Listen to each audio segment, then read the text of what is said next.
aux Nations Unies sur le rôle des institutions publiques, sur l'impact des nouvelles technologies. Je suis aussi membre de AIIA sur différentes initiatives en éthique. Et évidemment, j'ai fondé cette... Je peux vous dire, peut-être qu'il y en a dans la salle qui n'étaient même pas nés, il y a 20 ans, mais je peux vous dire que ça a été très difficile de faire reconnaître l'éthique, tant dans les hommes. Et souvent, ce besoin d'éthique, c'est-à-dire toutes des Blancs ensemble pour en parler, ou toutes des hommes, ou toutes des femmes, l'idéal, c'est vraiment d'avoir une diversité de gens pour discuter de qu'est-ce qui est légitime de faire, quelles sont les valeurs prioritaires sous-jacentes, quels sont les principaux enjeux qui nous préoccupent, puis par la suite, comment légitimer, comment leur donner une légitimité. Donc, ce qu'on voit, par exemple, à la Commission européenne, ils ont formé un groupe d'experts, de 52 experts à travers le monde, important en termes de mécanismes on se préoccupe d'éthique, bien, ça sous-entend de revoir nos modes de gouvernance. Mais je suis contente que tu termines avec ces dernières paroles-là, parce que souvent, l'éthique, ça peut paraître comme étant du flafla. Point de vue juridique, avocate, bon, on veut des lois qui s'appliquent, on veut du financement qui rende le dialogue social réel. Donc, oui, en effet, c'est ça que tu voulais dire, hein, par institution. Le professeur Beniaki a dit tout à l'heure, il a dit « soucieuse d'éthique » va intégrer des dispositifs réellement cette préoccupation-là éthique à l'égard du fait qu'on a des valeurs d'équité. On voit, c'est comme si qu'une organisation, quand elle, s'il y a des éthiciens dans la salle le savent, le test public est très important, ces valeurs-là. Donc, c'est ça le test. Il ne faut pas que si éthique, mais que ça soit une éthique. And we're about to release this piece of research on Monday, actually March 25th, the official release. And this piece of research, agent systems, and the reason for that is because we have crowdsourcing from all areas, and so the document has ended up being a massive publication that we're actually going to publish as a book in addition to an online resource, and it's over 250 pages based on the ideas of moving from principles to practice. And so the work starts out in theory and principle towards standards. And for those of you familiar with IEEE, we're authors and academics. And so this is for use. Hey, can I interrupt? I'm really curiously difficult. I'm sorry about that. You have about one minute left for the... Oh, no. Can you hear us?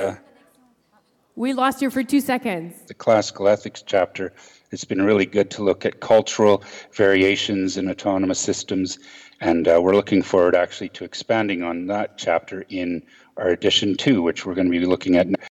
So in closing, I just encourage everyone to have a look at this, release this Monday.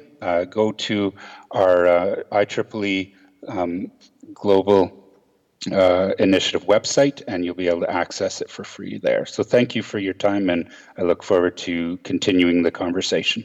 No, thank you. Thank you for the presentation, and please stay online because we're going to have a little discussion. So then she gets the text on her phone to have this kind of relationship with technology. Actually, most of the things have a spiritual essence. And so purify the robot, and then the priest told. So this kind of relationship with what we would call objects does make me think of common voices. AI really... Coming along, there we go. Duality and such. But I figure that this may leave a hole just because it's really difficult to generalize this ethical text into the whole of the population when it matters a lot. So we need to think historical, political, and economic context of the ethical place, the ethics in Asia. So in order to fill that gap, I have resorted to a political science term called the developmental state. So it basically refers to East Asian states during the 20th century where they leveraged strong bureaucracy and coordination with and sold today, and challenges that they may have, which is in order to not fall behind, in order to catch up to those wealthier nations in artificial intelligence. That's what they're thinking. And there's a lot of anxiety. There's a lot to unpack there that I see, because if we have an area of in the technical aspect, it's a political problem at the end of the day. Two concerns that I raise, and I have some thoughts on how we should start tackling them. And I'm sure many of you have thoughts too, so I'm really looking forward to discussing them in the next while. Thank you. Thank you.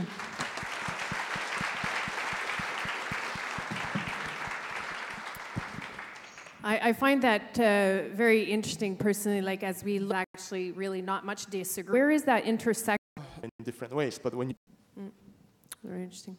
Okay, I just want to check with my timekeepers. How much time do I have? I'm going to take my seat back here and pretend I'm back in a concrete way, including the groups at an international level.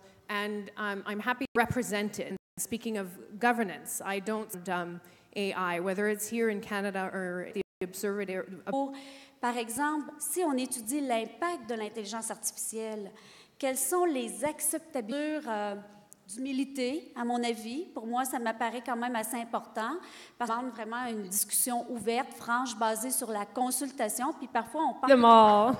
Just because it's really... so maybe there's that room to work together in that area. Jared, before this final release, the first edition. So we